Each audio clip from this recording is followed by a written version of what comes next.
TARP money, right, that got our taxpayer dollars, are still investing in these predatory, shady, legal loan sharks.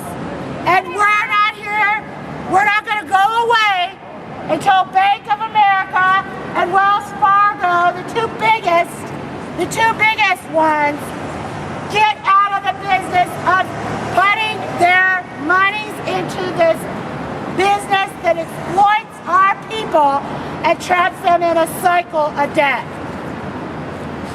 Wells Fargo is the biggest, and then Bank of America, JP Morgan, US Bank, Banco Popular, Wachovia.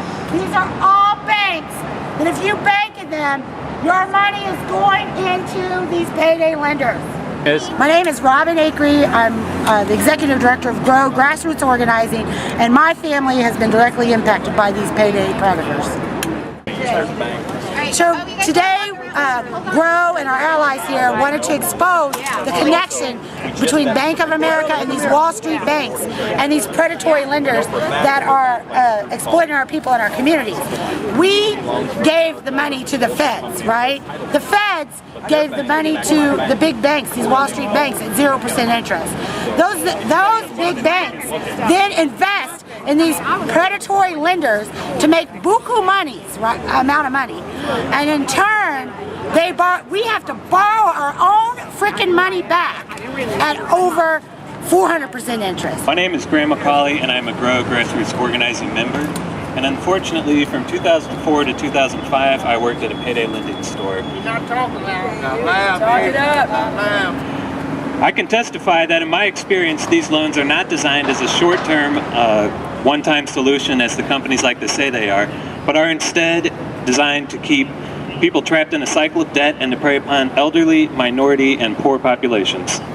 I quickly learned that when our staff called in to report the numbers each night, our corporate managers were not interested in the number of people that paid back their loans, but were instead interested in the number of people who renewed their loans.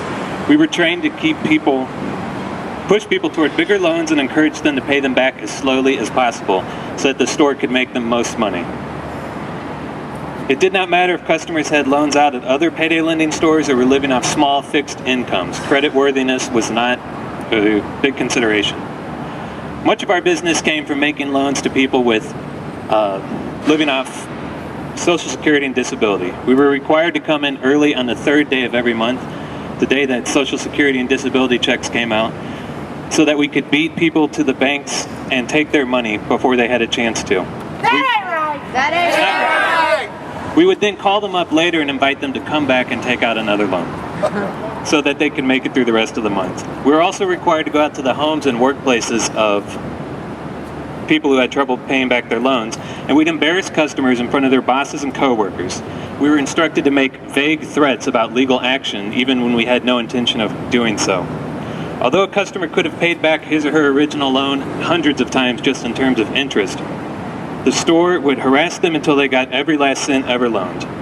Bank of America claims that they are setting opportunity in motion for customers and communities, but by being one of the largest financiers of legal loan sharking, it's more like stealing opportunity. Yeah!